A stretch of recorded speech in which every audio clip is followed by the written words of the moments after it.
আসসালামু আলাইকুম প্রিয় দর্শক। গতকালকে রামিসা হত্যাকাণ্ড এবং যে একটি হৃদয় বিদারক ঘটনা ঘটেছে সেটারই একটি জঘন্যতম প্রেক্ষাপট আসলে আমরা বাংলাদেশের ইতিহাসে সৃষ্টি হয়ে গেল। রামিসাকে প্রথম 7 বছর বয়স, তিনি দ্বিতীয় শ্রেণীতে পড়ে এবং সকাল 10টায় রামিসার মা স্কুলে যাওয়ার জন্য তাকে খুঁজে বেড়ায় পাশের ফ্ল্যাটে।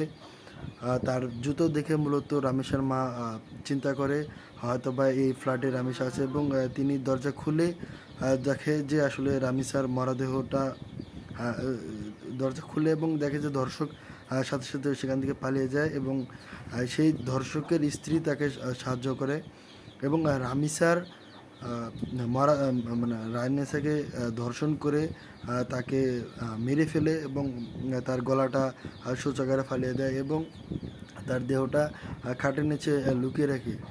এইরকম একটি স্পষ্ট প্রমাণিত ধর্ষণের পর হত্যাকাণ্ড এবং একটি 7 বছরের শিশু ক্লাস 2তে পড়ে, তাকে এরকম ধর্ষণ করার পরে তার বিরুদ্ধে সেই ধর্ষণকারীকে এখনও আসলে ধরা হলো না, গ্রেপ্তার করা হলো না। রামিসার বাবা গতকালকে কান্না করে বলেছিল যে আসলে এদেশে বিচার হয় না, এদেশে কেউ বিচার পায় না। এটা 15 দিন 10-15 দিন পরে আপনারা সবাই ভুলে যাবেন। আমার মেয়েও আর ফিরে আসবে না, আর আপনারা বিচার করতে পারবেন না। এই যে আইন শৃঙ্খলার প্রতি, আইনের প্রতি মানুষের যে অনাস্থা, অবিশ্বাস, সেটা আসলে একদিনের প্রেক্ষাপট না। এটা ধীরে ধীরে ধীরে ধীরে হাসিনার আমল থেকে শুরু করে এ পর্যন্ত এই গ্রাফটা আসলে প্রমাণিত হয়েছে যে আসলে এদেশে যে কোনো একটা হত্যাকাণ্ড এবং হত্যাকাণ্ড পরবর্তী সময়ে তার কোনো সুষ্ঠু সুরা হয় না এবং তার কোনো বিচার হয় না। তো আমার যেটা মূল দাবি জনাব তারেক রহমানের কাছে, আপনি একটি দৃষ্টান্ত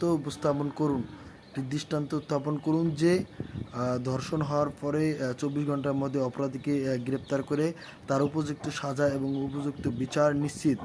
এটা যদি আপনি করতে পারেন তাহলে আপনাকে ভাই সেলুট।